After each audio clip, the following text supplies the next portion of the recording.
From tally marks carved on ancient bones to the digits lighting up our smartphones, numbers have always been our way of understanding and shaping the world.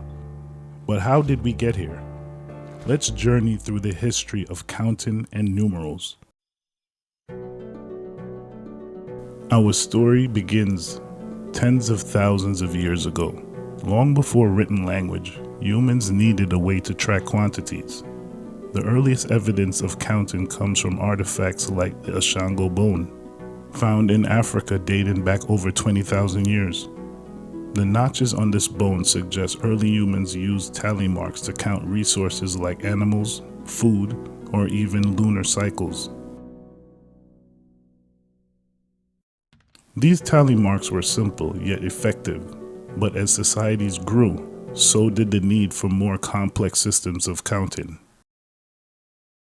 Around 3100 BC, the Sumerians of Mesopotamia developed one of the first written numerical systems. Using clay tablets, they created a base 60 system, the same system that gave us 60 seconds in a minute and 360 degrees in a circle.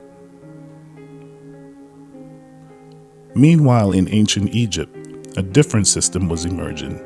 The Egyptians used hieroglyphs to represent numbers, combining symbols for 1, 10, 100, and so on. This system was used for monumental projects like building the pyramids. The Etruscans, a civilization in ancient Italy, developed their own numerical system around the 8th century BC. Their system influenced the later Roman numerals.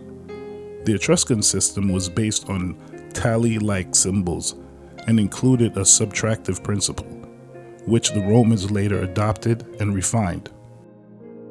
Around the same time, the Greeks developed their own numeral system, known as the Attic or Herodianic numerals. This system was additive, and it used the letters of the Greek alphabet to represent values, such as iota for 1, delta for 10, and eta for 100. However, later, the Greeks adopted a more sophisticated Ionic numeral system, which used a base 10 positional structure.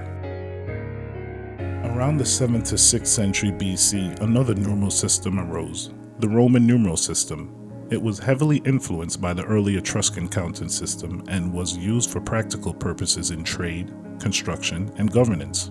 Roman numerals were based on a combination of symbols like I, V, X, L, C, D, and M to represent values in an additive or subtractive manner. The true revolution in numerals came from ancient India.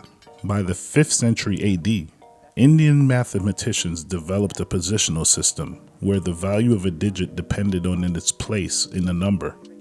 The system also introduced the concept of zero, a groundbreaking idea attributed to scholars like Aryabhata and Brahmagupta. The innovation of zero wasn't just about adding a placeholder. It transformed mathematics, enabling calculations that were previously impossible.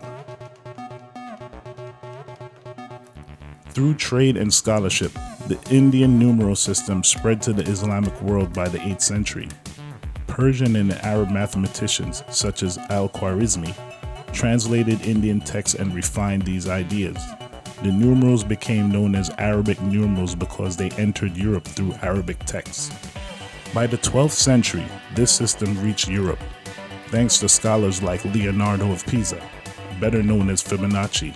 His book, Liber Abaci, introduced the Hindu-Arabic numeral system to European merchants and mathematicians. At first, the numerals faced resistance. Many Europeans were accustomed to the Roman numerals and were wary of change. But over time, the practicality of the Hindu-Arabic system won out.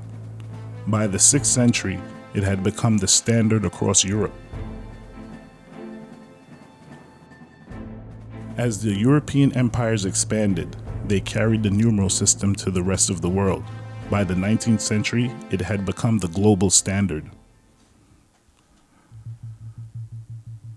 Today, the Hindu-Arabic numeral system underpins almost everything from science and engineering to global finance. It's a testament to human ingenuity and the power of cultural exchange. What began as simple tally marks has evolved into a universal language that continues to shape our understanding of the universe. So the next time you look at a number, remember, it's not just a digit. It's the result of thousands of years of human progress. So until next time, please give me a like and a share. And don't forget to subscribe for more stories of human innovations. Peace. Bread man, make myself your life is not a dead man.